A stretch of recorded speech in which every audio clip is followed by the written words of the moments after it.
Hello students, today we will do chapter number 14 Banks and Simple Interest। जैसे कि आप picture में देख सकते हो कि आपको एक बैंक का पिक्चर दिया गया है। So what is bank? Bank क्या होता है? जहां पर हम पैसे सेव करते हैं या तो वहां से पैसे बोरो करते हैं। बोरो करना इन द सेंस लोन लेते हैं। और ये बैंक होता क्या है? Bank government recognised organisation. As you can see in your textbook, a bank is a government recognized organization that carries out transaction of money। यहाँ पर क्या होता है कि मनी का, पैसों का लेन देन होता है। हम पैसे सेव करते हैं या तो बैंक में डिपॉजिट करते हैं या तो बैंक से हम लोन लेते हैं, उधार लेते हैं सपोज कुछ बिजनेस करने के लिए। सो वो इसे कहते हैं बैंक, जहाँ पे हम पैसे सेव करते हैं या बोरो करते हैं। आप देख सकते हैं यहाँ पे सेविंग्स, करंट, एफडी, जैसे सेविंग अकाउंट होता है तो हम सेविंग अकाउंट में पैसे डिपॉजिट करते हैं। तो हम जब eight the end of the year या 6 मंथ में या 3 मंथ्स में जब भी हम निकालते तो हमें कुछ ज्यादा पैसे, सपोज हमने 100 रुपीज को हमने 100 रुपीज डिपॉजिट किया बैंक में और हमने 3 मंथ्स बाद निकाला तो हमें 105 रुपए मिले, सपोज 105 मिले, तो ये 5 रुपीज हमें एक्स्ट्रा मिला है। हमने तो सिर्फ 100 रुपीज डिपॉजिट किया था। अगर हम हमारे घर में कोई गले में या पिगी बैंक में 100 रुपीज डालेंगे तो 100 रुपीज ही मिलेगा उसमें से, बट बैंक में जो हम डिपॉजिट करते हैं तो हमें कुछ एक्स्ट्रा अमाउंट मिलता है। 100 रुपीज किया तो हमें 105 रुपए मिल रहे हैं। तो ये 5 रुपीज क्या है? एक्स्ट्रा है। ये एक्स्ट्रा अमाउंट हमें मिल रहा है। ये एक्स्ट्रा अमाउंट को हम कहते हैं इंटरेस्ट। ये एक्स्ट्रा अमाउंट जो होता है उसे कहते हैं इंटरेस्ट। तो आज हम देखेंगे कि ये इंटरेस्ट कैसे कैलकुलेट करते हैं। सो प्रैक्टिस सेट स्टार्ट करने से पहले हम कुछ इंपॉर्टेंट चीजें देखेंगे, उसके बाद प्रैक्टिस सेट स्टार्ट करेंगे। सो हम सबसे पहले देखेंगे प्रिंसिपल क्या होता है। Principal, the money deposited in the bank और the money borrowed from the bank. Borrowed means हम जो लोन लेते हैं उसे लोन भी कहते हैं। प्रिंसिपल उस अमाउंट को कहते हैं जो अमाउंट हम डिपॉजिट करते हैं और या तो जो अमाउंट हमने बैंक से उधार लिया है उसे हम कहते हैं प्रिंसिपल, जिसे हम P से डिनोट करते हैं। ये वो प्रिंसिपल है। नेक्स्ट जो है rate of interest. Rate of interest PCPA। PCPA का फुल फॉर्म है percent per annum. Per annum, percent per annum मतलब ईयर, हर ईयर का, कि कितना इस साल में कितना परसेंट इंटरेस्ट हमें मिल रहा है। मोस्टली हमें 1 ईयर का, इस लेवल पे 1 ईयर का ही कैलकुलेट करना है। सो नेक्स्ट है time period. Time for which money is deposited और बोरोड। कितने समय के लिए हमने मनी को डिपॉजिट किया है, कितने टाइम के लिए, तो उस पे हमें इंटरेस्ट मिलता है। और या तो कितने वक्त के लिए हमने बोरो किया है, 1 ईयर के लिए या 2 ईयर के लिए, उसे हम कहते हैं टाइम पीरियड, जिसे हम T से डिनोट करते हैं। और ये रेट ऑफ इंटरेस्ट जिसे हम R से डिनोट करते हैं। ये P हो गया, ये R और ये T। नेक्स्ट है हमारा इंटरेस्ट। इंटरेस्ट मैंने जैसे बताया आपको, जो भी प्रिंसिपल है उसके अलावा जो एक्स्ट्रा अमाउंट हमें मिलता है, या तो जो एक्स्ट्रा अमाउंट हमने सपोज 100 रुपीज बैंक से उधार लिए हैं, पर हमें देना क्या 100 रुपीज ही होगा? नहीं, जब हम देंगे तो हमें इंटरेस्ट लगा के देना होगा। इंटरेस्ट को हम हिंदी में ब्याज भी कहते हैं। तो जो एक्स्ट्रा अमाउंट हम उससे पे करते हैं उसे हम कहते हैं interest. So interest find out करने का फॉर्मूला क्या है? P into R into T। जैसे कि हमने देखा, P principal, R rate of interest और T जो है टाइम पीरियड है, अपॉन 100। तो अगर हमें प्रिंसिपल पता है, रेट ऑफ इंटरेस्ट पता है, टाइम पता है, कितने समय के लिए हमने लिया, तो हम इंटरेस्ट फाइंड आउट कर सकते हैं। और हमें अमाउंट कैसे पता चलेगा? अमाउंट क्या होगा?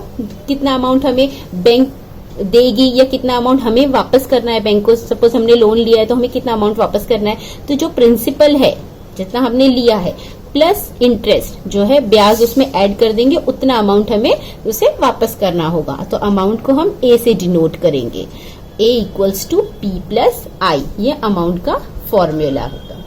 So let's start with the exercise. Let's start with the practice set. So question number 1, at a rate of 10 PCPA, what would be the interest for 1 year on rupees 6,000? So अभी 10 PCPA है, 10 PCPA मतलब 10% per annum.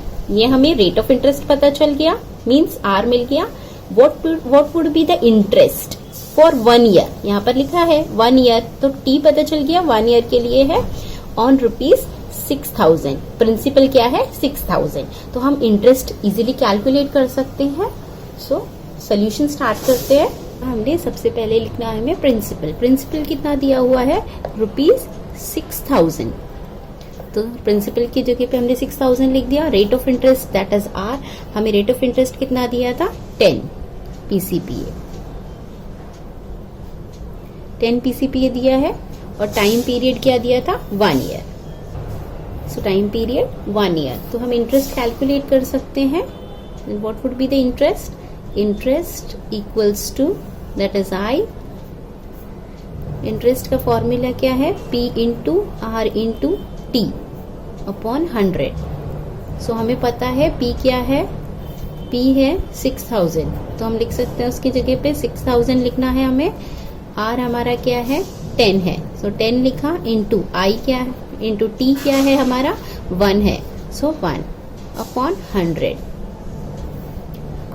सो अब हम cancellation करेंगे, zero zeros दिख रहे हैं तो हम डायरेक्टली कैंसिल कर सकते हैं। ये जीरो और ये जीरो कैंसिल हो गया, ये जीरो और ये जीरो कैंसिल हो गया। सो यहाँ पर कितना बच रहा है 600 मीन 600 है इंटू 1, तो 600 इंटू 1 अगेन क्या हमें मिलेगा 600 हो जाएगा। तो हमें इंटरेस्ट कितना मिल रहा है, आई कितना मिला 600 मिला, इंटरेस्ट हमें मिला 600। तो हमारा फाइनल आंसर हम लिख सकते हैं hence the interest for 1 year would be rupees 600.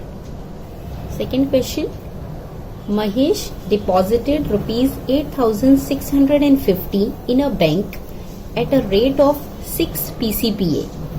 How much money will he get at the end of the year in all? So Mahesh ने डिपॉजिट किया है कितने रुपए 8,650 रुपए उसने बैंक में रखा है, डिपॉजिट किया है। सो कितनी रेट ऑफ इंटरेस्ट बैंक उससे दे रही है 6 PCPA, मतलब 6% पर एनम से उसे बढ़ाकर देगी कितने पे 8650 पे। So how much money will he get at the end of the year. अभी उसने डिपॉजिट किया था 8,650, बट उसे क्या सेम अमाउंट मिलेगा, नहीं, उसे बढ़ाकर मिलेगा। कितना अमाउंट मिलेगा वो हमें फाइंड आउट करना है। सो पहले हम इंटरेस्ट फाइंड आउट करेंगे और इंटरेस्ट को फिर हम प्रिंसिपल में जोड़ देंगे तो हमें फाइनल अमाउंट पता चलेगा। सोल्यूशन लिखना है। प्रिंसिपल हमें दिया गया है कि महेश ने कितना डिपॉजिट किया है रुपीज 8,650। सो प्रिंसिपल हमारा हो गया 8,650। नेक्स्ट कितना रेट ऑफ इंटरेस्ट है 6 PCPA, 6 PCPA rate of interest था। और कितने टाइम के लिए लिया है उसने 1 ईयर के लिए, क्योंकि 6 PCPA 6% पर एनम 1 ईयर के लिए। तो अब हम इंटरेस्ट कैलकुलेट कर सकते हैं। तो हमारा इंटरेस्ट क्या होगा, interest that is I equals to P into R into T upon 100। So हमारा P है 8,650 इंटू आर है 6 इंटू 1, क्योंकि T1 था सो 1 लिया अपॉन 100। अब हम कैंसिलेशन करेंगे, ये 0 डायरेक्टली कैंसिल हो गया, 0 हमने कैंसिल कर दिया। तो यहाँ पर 865 इंटू 6 इंटू 1 अपॉन 10 बचा। तो हम सबसे पहले 865 को 6 से मल्टीप्लाई करेंगे। यहाँ साइड में हम मल्टीप्लाई कर लेते हैं 865 इंटू 6। सो मल्टीप्लाई करेंगे तो 6 5 30, यहाँ 3, यहाँ 3, यहाँ 0, 6 6 36 प्लस 3 39, 9 यहाँ 3 यहाँ। सो 6 8 48 प्लस 3 51, सो 5190। सो ये हमें मिला है, तो हमने क्या लिखा है 5190 इंटू 1 तो सेम ही आएगा, तो 5190 अपॉन 10 हो गया। अब ये 10 5190 अपॉन 10, तो 0 अगेन कैंसिल हो सकता है। तो हमें क्या मिल रहा है, interest equals to interest equals to हमें मिल रहा है ₹509। सो हमें इंटरेस्ट मिल गया 519। तो अब हम अमाउंट फाइंड आउट कर सकते हैं। अमाउंट क्या होगा? Amount equals to that is A principal plus interest होता है। तो हमारा प्रिंसिपल कितना था? 8650 प्लस इंटरेस्ट कितना मिला हमें? 519। तो अभी इसे ऐड करेंगे हम, कितना मिल रहा है आंसर? यहाँ पर ऐड करके देख लेते हैं। 8650519 9 एज 0 + 9 9, 5 + 1 6, 6 + 5 11, 1 यहाँ 1 कैरी। सो 9169 हमें मिल रहा है ₹9169। इतना अमाउंट हमें मिला। सो फाइनल आंसर हम लिखेंगे Mahesh will get 9169 rupees at the end of the year। So हमारा फाइनल आंसर होगा Mahesh will get 9169 rupees at the end of the year। Next question, question number 3। Ahmad चाचा borrowed ₹25,000 at 12 PCPA for a year। सो अहमद चाचा ने बोरो किया है, bank से उधार लिया है, बोरो किया है। कितना? 25,000 दैट इज प्रिंसिपल। जितना लिया है या दिया है उसको हम कहते हैं प्रिंसिपल। तो अहमद चाचा ने बोरो किया है 25,000। तो 25,000 क्या हो गया? प्रिंसिपल है। कितने रेट ऑफ इंटरेस्ट पे लिया है? At 12 PCPA। कितने PCPA? 12। तो रेट ऑफ इंटरेस्ट क्या हो गया? 12। फॉर अ ईयर कितने टाइम के लिए लिया है? 1 साल के लिए। फॉर अ ईयर मतलब 1 साल के लिए। तो टी क्या हो गया? 1। What amount will he have to return to the bank at the end of the year. So आखिरी साल के आखिरी में अहमद चाचा को कितना पैसा वापस करना होगा? So what amount will he have to return to the bank at the end of the year. So यहाँ पर हमें अमाउंट फाइंड आउट करने को कहा है, लेकिन क्वेश्चन नंबर 1 में अमाउंट फाइंड आउट करने को नहीं कहा था, सिर्फ इंटरेस्ट फाइंड आउट करने के लिए किया था। लास्ट क्वेश्चन में भी अमाउंट फाइंड आउट करने के लिए कहा था। अमाउंट का फॉर्मूला हमें पता है, P principal plus interest. So let's start solving. Question start करते हैं। सबसे पहले हमें लिखना है प्रिंसिपल। सो हमें पता है प्रिंसिपल क्या है। प्रिंसिपल दिया है हमें ₹25,000। 25,000 अहमद चाचा ने बोरो किया है, तो 25,000 प्रिंसिपल हो गया। नेक्स्ट है rate of interest. Rate of interest कितना दिया है? Rate of interest that is R equals to 12 PCPA। That is 12 PCPA। अब है टाइम पीरियड। कितने समय के लिए लिया है? कितने टाइम के लिए? दैट इज T से डिनोट किया। सो 1 ईयर के लिए। ये हो गया 1 ईयर। तो अभी ये इन्फॉर्मेशन हमें पता है sir, principal, rate of interest, time period. तो हम इंटरेस्ट फाइंड आउट कर सकते हैं। तो ना हमारा इंटरेस्ट क्या होगा? Interest equals to that I equals to P into R into T upon 100। So P हमें पता है कितना है हमारा? 25,000 इंटू R पता है 12 है, इंटू T 1 अपॉन 100। अब हम कैंसिल कर सकते हैं। यहाँ पे भी 2 zeros देख सकते हैं आप, यहाँ पर भी 2 zeros हैं। सो 0 0 कैंसिल हुआ, अगेन ये 0 0 कैंसिल हो गया। सो बच रहा क्या है? 250 इंटू 12।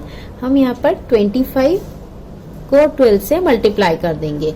25 12 का होता है 300 और एक 0 और है, यहाँ पे हम मल्टीप्लाई करके देख सकते हैं। 25 है इंटू 12 है। अब 25 को अगर 12 से मल्टीप्लाई करेंगे तो हमें क्या मिलता है? 300 मिलता है। क्योंकि 25 इंटू 10 किया तो 250 होता है, और उसमें 2 टाइम्स और 25 को ऐड कर दिया तो 300 होता है। इतना मिल रहा है हमें 300। और पर यहाँ पर एक और 0 है, सो कितना हो जाएगा? 3000 हो जाएगा।